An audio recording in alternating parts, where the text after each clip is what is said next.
박홍근 원내가 그 발언 하긴 했는데 문재인, 이재명 두 분을 지키려고 검수완박을 통과시켰다라고 박홍근 원내대표는 의도하지 않았는데 검수완박을 왜 한 장관은 그 의도 때문에 검수완박을 통과시켰냐라고 얘기하느냐 이거군요. 저는 그게 굉장히 부적절한 것이죠. 잘못됐다고 보는 것이죠, 사실은. 네. 검수완박을 왜 통과시킨 겁니까? 그 말씀드렸지 않습니까? 그냥 검찰이란 게 수사와 기소를 검찰개혁 그렇게 하는 과정이 이제 말씀드렸지만 그 통과되는 과정 뭐 이야기하는 뭐 탈당에 대한 문제 제기는 할 수 있어요. 근데 그게 법을 개정한 것이 어떤 특정 정치인을 그리고 야당을 보호하기 위한 그건 저는 절대 동의할 수 없다는 거죠. 예. 그 이후에 해명을 두고도 여야가 공방입니다. 한 장관이 입장을 냈죠. 그렇게 항의할 게 있으면 재판정에 나오셔서 같은 변론으로서 항의를 하시지 그러냐. 명예훼손으로 뒤에서 고소하지 말고 라는 입장에 대해서도 박홍근 원내대표가 강하게 반발했는데 매우 흥미로운 표현을 썼습니다. 김은국으로부터 안재욱 결혼식에 왜 안 왔냐라는 엉뚱한 말을 들어야 했던 조세호의 황당함 100% 공감한다. 사실 조세호 씨는 안재욱 씨랑 모르는데 김은국 씨가 갑자기 대뜸 너 왜 재욱 결혼식 안 왔어? 전 잘 모르는데요. 그것과 같은 상황이다 라고 박홍근 원내대표는 이야기를 했습니다. 김병민 대변인은 어떻게 보십니까? 더불어민주당이 할 말이 있고 뭔가 명확하게 따져 물을 자신이 있으면 법정에 나와갖고 충분히 본인들의 이야기를 할 수 있지 않았을까 이런 생각이 들기도 합니다. 그러니까 법안 처리 통과되는 과정에서 이제 아까 말씀 주셨던 우리 서 의원님의 얘기는 그런 이재명 대표 그리고 그 당시 문재인 전 대통령을 지키려고 하는 그런 뜻이 아니다 이렇게 말씀을 주십니다만 그렇다면 민주당 입장에서 왜 그토록 무리하게 윤석열 대통령이 취임하기 직전에 무리한 여러 가지 절차들을 훼손하면서 이 검수완박 법안을 처리 통과시켰어야 됐는지에 대해서 설명을 잘 못하고 있는 것이죠. 대통령이 이제 거부권을 행사할 것이 거의 분명한 상황이기 때문에 앞서서 무리하게 검찰의 수사권을 다 뺏겠다고 하는 모습들이 실질적인 이재명 대표에 대한 방탄 등에 대한 논란으로 이어지고 있기 때문 아니었겠습니까? 그러니까 지난날 국회에서 보여줬던 많은 일들이 보여지는 공간, 대정부 질문이든 법사위원회 회의든 한동훈 장관과 맞서서 논리적으로 충분하게 대응해야 되는 과정들에서는 다 제대로 역할들을 하지 못하고 뒤에 나와서 툴툴거리듯이 언론 인터뷰나 다른 방식으로 한동훈 장관을 비난하는 모습들이 이어지게 되는데요. 이제 국정감사가 새로이 시작되지 않습니까? 여기에서 그토록 자신 있으면 한동훈 장관 대상으로 똑바로 질의하고 이 국정감사에서 민주당의 실력 있는 모습을 좀 보여주면 어떨까 이렇게 생각을 합니다. 네, 여야 의견 전해드리고 있습니다. 자, 그 가운데 또 조홍천 의원이네.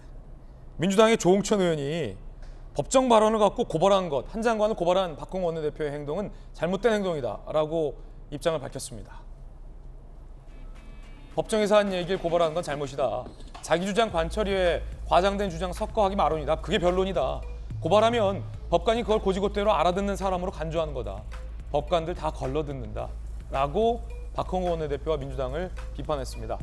김영주 의원님, 네. 조홍천 의원의 이 발언 어떻게 보십니까? 이 법정 발언을 갖고 고발하는 건 잘못이다. 뭐 기본적으로 이제 인간의 심성, 인간의 속성이 어쨌든 자기 방어권이 있고 네. 자기 방어권 안에서는 일정 정도의 사실을 뛰어넘는 수사가 있을 수 있다. 그거 하나하나에 대한 진위 여부를 가지고 지금 그것을 고발한다는 것은 과하다. 그렇게 말씀했고 실제로 그와 비슷한 사항을 선거기간 토론 과정에서의 또 과한 발언에 대해서도 헌재가 그렇게 판단했거든요. 그 당시에 자기 변론 과정에서 다소 사실이 아닌 것을 덧붙이는 것을 벌 줄 수 없다. 이제 그런 것이기 때문에 같은 논리로 법정에서 한 자기 방어 발언, 대법원이. 자기 논리 예. 그런 부분에 대해서는 그 자체로서 수사하는 것에 대해서까지는 우리가 여유 있게 봐줄 필요가 있겠다. 그런 것들을 뭐 원칙론적인 얘기다. 저는 그렇게 보여집니다. 예. 그 조홍천 의원 괜찮습니까? 오늘 뭐 여러 번 등장했는데 조홍천 민주당 내부에서. 의원도 본인 자기 나름대로의 자기 입장과 자기 가치와 철학을 가지고 정치하는 분이고요. 또 그런 부분을 가지고 만약 민주당이 하나하나의 과거의 금태섭범처럼 그런 뭐 액션을 취한다면 오히려 조홍천 의원은 그게 상응하는 대응을 하면서 자기 논리로 방어할 거라고 보여집니다. 왜냐하면 오늘 대통령 이 XX 검찰 10년 하면 그럴 수도 있다. 이재명과 쌍방울 사이에 매개체가 이화영이다. 그 법정 발언 한동훈 발언을 왜 고발하냐? 지금 3아웃. 네.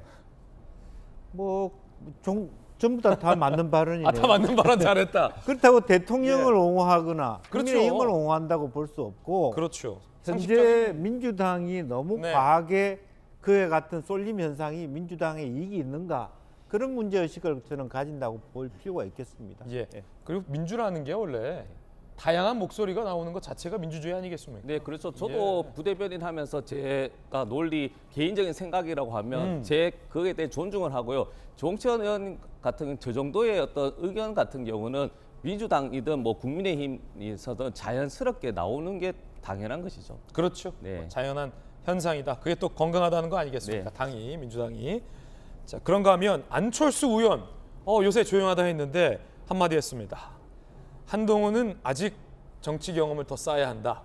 쉽게 말해서 차기 당권, 당대표를 노리고 있는 안철수 의원이 차기 당대표 가능성으로 한동훈 이야기가 나오자 정치 경험 더 쌓아야 된다라고 선을 그은 겁니다. 들어보시죠. 한동훈 장관님도 저는 굉장히 좋은 정치인이 되실 자질이 많으신 분이라고 생각하거든요. 그런데 지금 장관 된 지 몇 달 만에 그만두고 나오시는 것보다는 좀 더 정치적인 경험들을 더 쌓으시면 훨씬 더 역할이 많은 좋은 정치인이 되실 그런 가능성들이 풍부하다. 안철수 의원의 발언이 굉장히 맞는 발언이죠. 정치적으로 경험을 더 쌓았고 장관을 잘하고 있으니 더 장관을 잘해야 된다는 건데 안철수 의원이 전당대회를 출마를 앞두고 있어서 이게 조금 다르게 들리기도 하는데 약간 좀 긴장한 것 아니냐. 아니면 장관 오래 하라.